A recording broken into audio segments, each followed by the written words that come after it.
Good afternoon, everyone. Welcome to Better Connecticut. It's Thursday. One more day till Friday. They made quick work of that tree on the New Haven Green. Take a look at this. Yeah, you want to see something? Gone. Firewood? They chopped it all up. I think they ground. I think they ground the light bulbs up with it. Oh my gosh. Well, listen.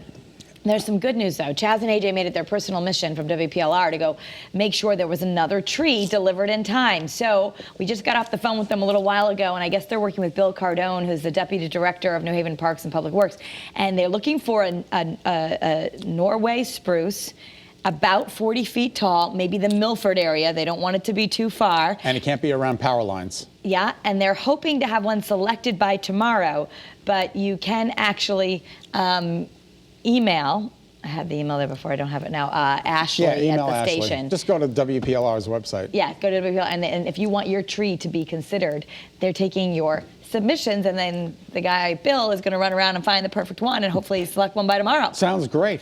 Speaking of, there has been a pandemic of rotten Christmas trees. This one is Cincinnati's Christmas tree. It was the butt of a bunch of jokes. This is not Cincinnati. That's New York City. That looks like Rockefeller. That's Cincinnati. Okay, so what is that?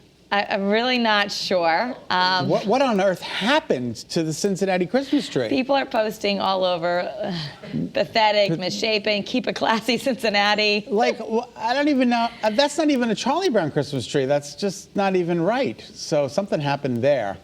Yeah. And then what happened to the tree in New York? Good grief. Charlie Brown's getting a lot of play. Good grief, because the Rockefeller Center Christmas tree was beautiful when it was, what was that town? Oneonta. Oneonta, New York. It looked perfect. Now something bad happened to that tree, I don't know what happened in transit. They got to go send it back. It was a 170-mile trek, and apparently it took its toll on the Christmas tree. Kara, look at the bottom. All the branches are scarred and broken. And I don't know how they're going to fix this. They're going to well, you know what? They're saying it's typical. They're going to have to call in Namco and get a fake tree. No. You're going to have to put in some fake branches there at the bottom. A lot of people are saying it's just the perfect emblem of 2020, all these trees. But what if we're supposed to accept things just as they are, and perfection doesn't have to happen? Maybe you're just supposed to love the tree the way it looks. I think it's a Christmas tree. Just get it right. Okay. You know what I'm saying? Well, another thing, is this a sign? There was a little owl stuck in New York's Rockefeller Center Christmas tree. He was peeking out his head when they were doing the decorations. Yeah, so they have this little owl. There he is. Look at him. Oh, he's so cute. Oh, he's Isn't that amazing? Cute. They named him Rockefeller. Oh, look at his eyes. Isn't that majestic? But anyway, they ended up getting him to a rescue. Oh, look. Yep, oh my it's gosh. Beautiful. I love it. I love owls. I was looking up the spiritual meaning of an owl, and it means wisdom, intuition, and change is ahead. So maybe the owl is a good omen. Yeah, it definitely is. The truck driver who drove the 75-foot Norway spruce from Oneonta, New York, found the lucky owl, now named Rockefeller, stuck and staring right at him as he set up the Christmas tree. I know, aren't they just so beautiful? It's a certain kind of owl, but of course, it's a saw-whet. SAW-WHET owls, and there are 2 million of them in the United States, and they live in the wild across the nation. Aww. And they live in Oneonta, and then he got moved. So they're going to re-release him back into the wild. I hope he can find his family. Yeah, they said he was dehydrated and he was starving. He hadn't eaten in 3 days. Wow, so, those people, at least he ended up with some good animal rescue folks in New York. They're going to feed him well. They really did. They're going to take care of him. Take him to like some of the Magnolia Bakery or something. Take him to the steakhouse. There's good food there. It's going to Smith and Walensky on 47th and 48th. Exactly. It's great. All right, so if you were one of the people who were a little upset that the Peanuts game was not going to be on regular TV as you were, not just on Apple TV, you can say, yay! Because Apple and PBS, they struck a deal, and now you will be able to watch a Charlie Brown Thanksgiving on November 22nd and a Charlie Brown Christmas on December 13th on PBS. So if you don't want to stream, you just want to have it the old-fashioned way, you can have that. I think that's absolutely, it should be, and PBS, I'm just hearing in my ear, stands for the Peanuts Broadcasting System. Yeah. So they're Do you think all the misshapen trees that everyone's calling the Charlie Brown Christmas tree, was this done to promote the Charlie Brown special? It could have been. But look how adorable that I just want to watch that. It just makes my heart. I had dinner with Paul last night. Okay. And I was not even thinking about putting up my decorations this year because it's just going to be me. I'm in my house. What? Nobody's coming. I want to decorate now. That's how you have a good. I posted a picture of us in our Christmas suits yesterday and said, "Is it too early to decorate?" And everyone said they're decorating now just to feel better. So I went to Paul's last night and he had on he had Spotify on, which I don't know how to do, and he had on these smooth jazz Christmas songs. It got me in such a good mood and a good spirit, and it was just like a little bit of Christmas music. It really boosted my serotonin levels. 'Cause we need a little Christmas right this very minute. Candles in the window, candles in the spinet. Yes, we need a little Christmas right this very minute. Okay, I feel better already. All right, let's get to Thanksgiving first. Americans, despite the pandemic and all the job losses and everything else, we're still spending a lot of money on Thanksgiving. Most people say they're going to spend hundreds of dollars. 400 and what is it? 430? $475, I believe, is the number that they think. That's up actually from 310. So people are spending more.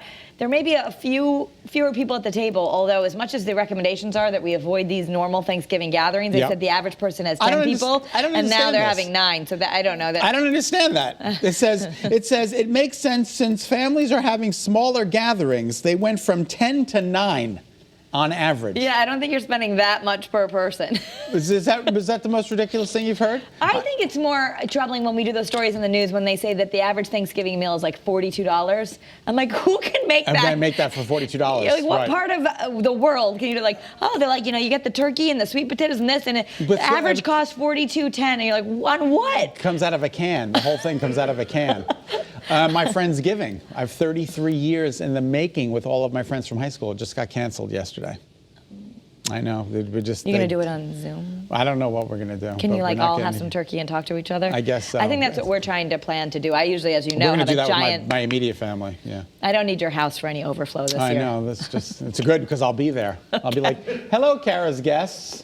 Nice to see you. Do you want to come on over for some leftovers? I might have to. Okay. I mean, who knows? All right. And a Pennsylvania winery is selling bottles of 2020 I can't say that. Red wine. Say it fast. Dry red wine. Red rum. Danny doesn't live here anymore, Mrs. Tarns. Sorry. But it has an inappropriate name. We can't say it, but we can show it. Is that right? What does it say? I can't read. Oh, yes, you can. Okay. It's the same thing you want to call your ornament. Oh, okay. All right. There you go. Well, it's supposed to be really good. A Cabernet Sauvignon from Washington. It's been aged in oak barrels. It's only $20. $20 for 2020. And it might look kind of funny on your table. I see. I think I see what it says now. You want to put your glasses on? No, I'm going to keep my thoughts pure. Keeping my thoughts pure. I thought we all were just connected with toast. We all butter our toast the same way. Right. We apparently don't. No. There's a famous chef, a world famous chef, and he has a technique that's gone viral with how you butter toast. I think it's her. It's her. Yeah, it's Nigella. Right? Is that how you say her name? Anyway, so she butters, puts the toast in the toaster. She takes it out. She butters the toast. Okay. She lets it sit until it gets cold. Yeah. And then she butters it again. So it's like a double butter. So she's reinvented buttering toast, and apparently we've been doing it wrong for all of these years. Wait, so she wants the first just kind of seeps into the nooks and crannies? The first kind of seeps in, right. And then you do it again? You go back and you do another. Here, see, there's the second layer. And then she sprinkles, she uses unsalted butter, but then adds her own salt. Yeah, chefs are big into that. They always say to buy the unsalted and then add your own salt. Well, what's the difference? The salt's already in the other one. Exactly. What's the difference? I just want to know if Lawrence is going to be with us today. Let's check in with the folks at People TV. Kay and Lawrence, maybe? Tonight on People Today marks exactly 5 months since Laura DeMullo suddenly disappeared into thin air during the national pandemic. But it's what was found after multiple searches had already been done that makes this truly mystifying.